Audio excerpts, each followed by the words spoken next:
দেরি করে ফেলাইলাম, 1000 টন ইলিশ ভারত যাইব। ওরা মনে হয় আমার রেখে সবাই বিমানে উঠে গেছে। না না, তাড়াতাড়ি যাই তৈব। এই ইন্ডিয়ার টোটটাই কেমন জানি, যখন তখন যাওয়া লাগে। ধর, আমগো কি একটা প্রিপারেশনের দরকার নাই নাকি? ভালো করে লাগেজটাও গোছাইতে পারি নাই। যাই, তাড়াতাড়ি যাই, বিমান ধরতে হইব।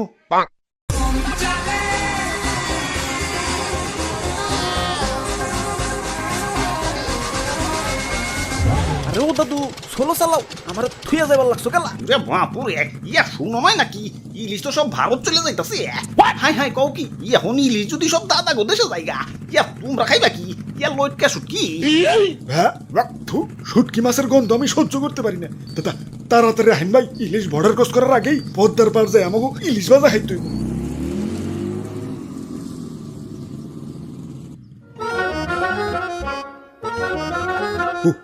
ওই তো একটা মাছের দোকান। ওই ভাই, আসেন আসেন, একদম টাটকা মাছ, এইমাত্র ফ্রিজ থেকে বাইর করে আনছি। ওরে বাপুরে, ইলিশ কই? আরে ইলিশ বাদ দাও তো, এই যে দেখো কত বড় পাঙ্গাস।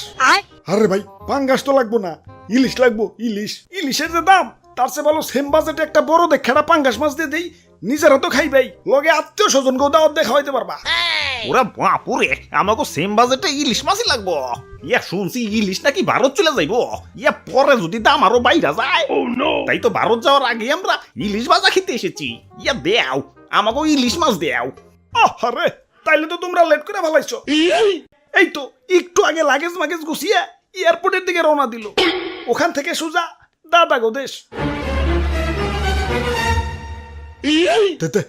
তে কাম হইছে, যে নেই বাঘের বয় ও নেই রাইত হয়।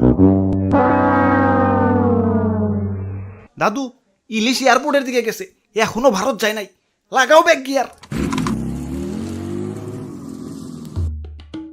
বাহ, কি সুন্দর বিমান! ওয়াও, খারাও একটা সেলফি তুলে ফেসবুকে আপলোড দিয়ে লই। হাই হাই, ফোনে দিয়ে এমবি নাই। খারাও বিকাশ থেকে লোড দিয়ে লই। হাই হাই, বিকাশেও 2 টাকা নাই, টাকা তো সব কার্ডে আছে। এখন কার্ডে থেকে বিকাশে কেমনে আনি? আরে ইলিশ ভাই, এত টেনশন করার কি আছে? কার্ড থেকেও তো বিকাশে টাকা ঢোকান যায়। এই যে দেখেন, প্রথমে আপনি বিকাশে যান, তারপর অ্যাড মানিতে গিয়ে কার্ড টু বিকাশ অপশনে যান, তারপর ভিসা সিলেক্ট করেন, প্রয়োজন মতো অ্যামাউন্ট দেন, তারপর কার্ডের ডিটেলস দিয়ে নেক্সট ধাপে ওটিপি দেন। ব্যাস, আপনার অ্যাড মানি হয়ে গেল। বাহ, ক্যাশব্যাকও পাইছি। যাই, এখন বিমানে চড়ি গে। ওরে বাপুরে, ইয়া খারাও। না, সময় নাই, বিমান ছেড়ে দিব। আমার আবার দাদা গো দেশে, মানে ইলিশ লাভারের দেশে যাই তুই।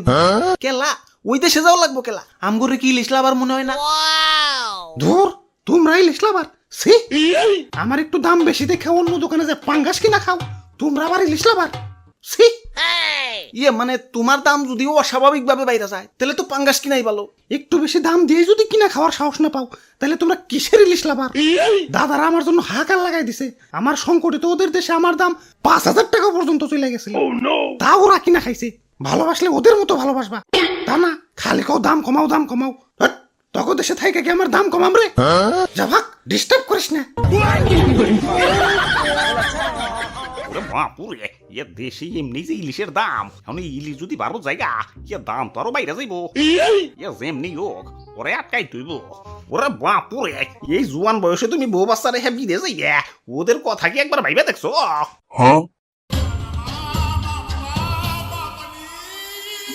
ইয়া নিজের দেশটা ভালোবাসতে হয়। ইয়া মানুষের নিজের দেশের জন্য জীবন উৎসর্গ করে দিতেছে, আর তুমি দেশ রেখে বিদেশ যাইতেছ। ইয়া কবি বলেছেন, এই দেশেতেই জন্ম যেন এই দেশেতেই মরি। দাদু কিন্তু ঠিক কইছে ভাই, জন্ম নিবেন এই দেশে আর দাফন নেবেন দাদা গো টয়লেটে।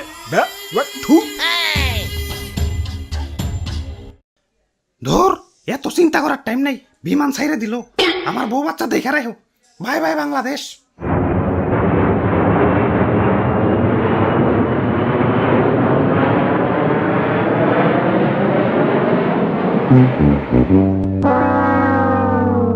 দাদু, ইলিশ তো গেল গা, এখন আমরা কি খাম তাইলে? আরে ভাই টেনশন করেন কে, বউ বাচ্চা তো রাই খেয়ে গেছে।